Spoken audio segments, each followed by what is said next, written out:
안녕하세요. 2020년 대림교회 배우는 숲 전도서 강의를 맡은 박종선 목사입니다. 한 주간 어떻게 지내셨는지 궁금합니다.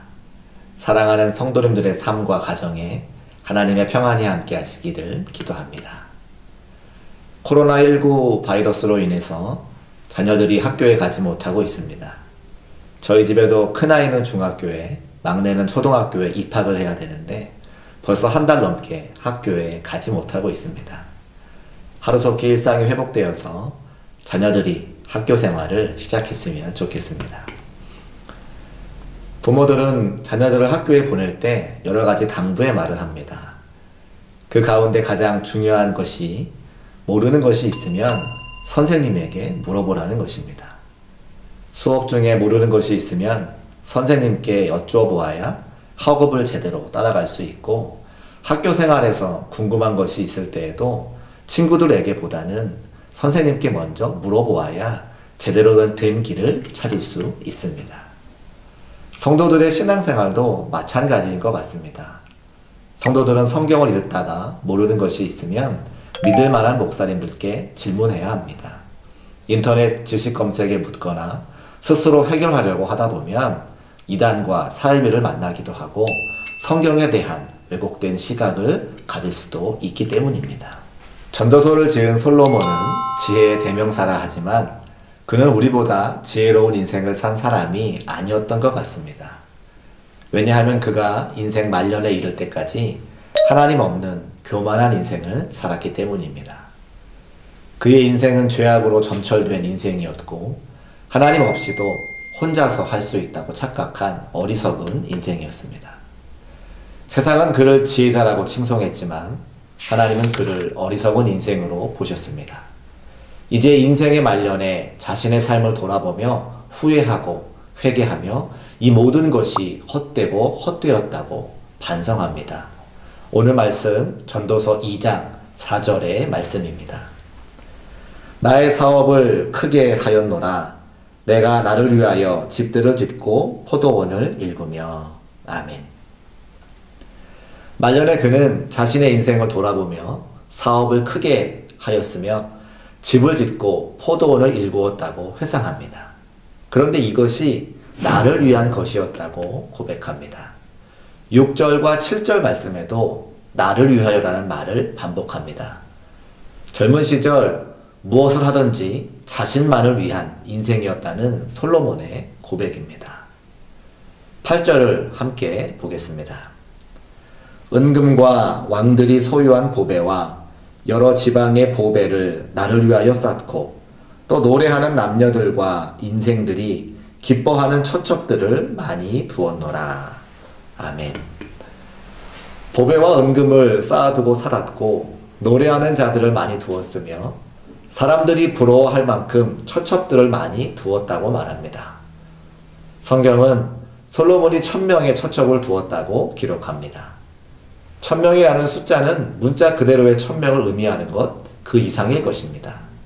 훨씬 더 많은 수를 의미할 수도 있습니다. 세다가 포기할 정도의 수많은 처첩들을 두었을 것입니다. 그는 이렇게 많은 처첩들을 자기 자신을 위해서 두었고 인생의 희락을 위해서 많은 노래하는 자들을 두었으며 많은 은과 금과 보배를 쌓아두고 살았습니다. 이것이 솔로몬의 인생이었습니다. 10절을 보겠습니다. 무엇이든지 내 눈이 원하는 것을 내가 금하지 아니하며 무엇이든지 내 마음이 즐거워하는 것을 내가 막지 아니하였으니 이는 나의 모든 수고를 내 마음이 기뻐하였습니다. 이것이 나의 모든 수고로 말미암아 얻은 몫이로다. 아멘. 교만의 끝을 보여주고 있습니다. 이렇게 수많은 것들이 나의 모든 수고로 말미암아 얻은 것이라고 솔로몬은 생각했습니다. 그러나 사실은 하나님이 그에게 지혜를 주신 것입니다. 하나님 앞에 엎드려 지혜를 구하는 솔로몬에게 하나님은 엄청난 지혜를 허락해 주셨습니다. 거기에 더해서 어떤 왕들보다 많은 은금과 권세와 복을 그에게 허락해 주셨습니다. 하지만 안타깝게도 모든 것이 하나님께로부터 말미암은 것인데 솔로몬은 자신의 수고로 얻은 것이라 생각했습니다. 이것이 그가 인생의 말년에 이를 때까지 가졌던 태도입니다. 그러나 갑자기 솔로몬의 생각이 변했습니다.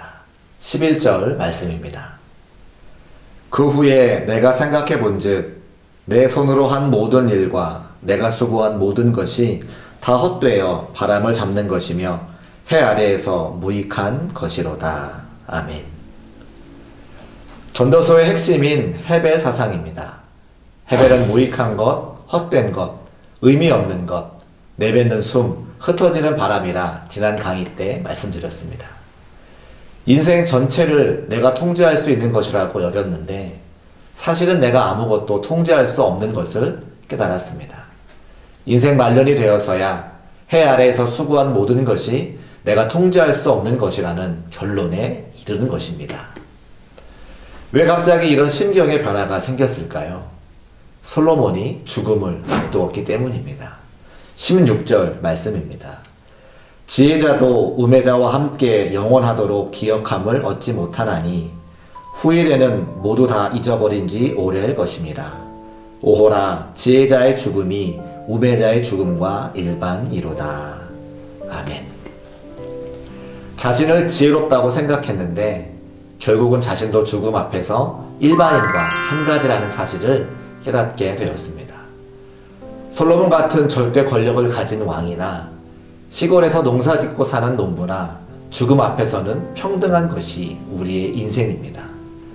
늙어가면서 여기저기 몸이 아프고 이제는 호흡의 끝이 다가왔음을 느꼈던 솔로몬은 죽음을 통제할 수 없는 자신의 무력함과 연약함을 보게 된 것입니다.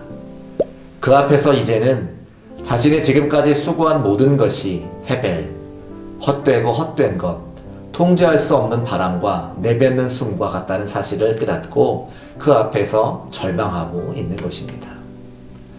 사실 죽음만큼 평등한 것이 없지 않습니까? 절대 권력의 왕이나 우리 같은 사람들이나 누구나 죽음 앞에서는 평등합니다. 죽음이 평등하다는 것은 하나님이 우리에게 주시는 메시지가 아닐까요? 죽음 이후의 모든 사람들은 하나님의 심판대 앞에 설 것입니다. 하나님의 심판대 앞에 왕도 우리도 예외 없이 서야 합니다. 많은 은금을 가지고 처첩들을 거느렸던 솔로몬도 하나님의 심판대 앞에 서야 하는데 지금까지 교만하게 살았던 솔로몬은 두려움을 느끼고 있습니다. 그래서 그는 죽음 앞에서 하나님 앞으로 돌아가는 고백을 드리고 있습니다. 24절의 말씀입니다. 사람이 먹고 마시며 수고하는 것보다 그의 마음을 더 기쁘게 하는 것은 없나니 내가 이것도 본즉 하나님의 손에서 나오는 것이로다. 아멘. 내가 먹고 마시는 것, 인생을 기쁘게 하는 것, 내가 수고한 것, 애쓴 것, 노력한 모든 것이 하나님의 손에서 나오는 것이라는 솔로몬의 고백입니다. 이렇게 단순한 진리를 그가 인생의 말년에 이르러서야 고백하는데 그를 참된 지혜자라고 말할 수 있겠습니까? 사실 우리보다 더 어리석은 사람이 솔로몬입니다. 언제 어디서든 하나님이 호흡을 가져가시면 죽을 수밖에 없는 연약한 인생이라는 사실을 깨닫고 그렇게 인생을 살면 우리가 솔로몬보다 훨씬 더 지혜로운 사람입니다. 인생의 종말을 맞이할 때 모두가 하나님 앞에 서야 할 것인데 우리가 지금 누리는 것이 무슨 큰 의미가 있겠습니까? 가지고 있는 것이 내 것이 아니고 누리는 것이 내 것이 아니며 통제할 수 없는 헤벨 같은 것이라는 사실을 깨닫고 사는 것이 참 지혜자의 인생입니다. 사랑하는 대림교회 성도 여러분, 오늘 하루도 모든 것이 하나님의 손으로부터 말미암았다는 사실을 기억하시고 참된 지혜자의 인생을 살아가시기를 주님의 이름으로 축복합니다.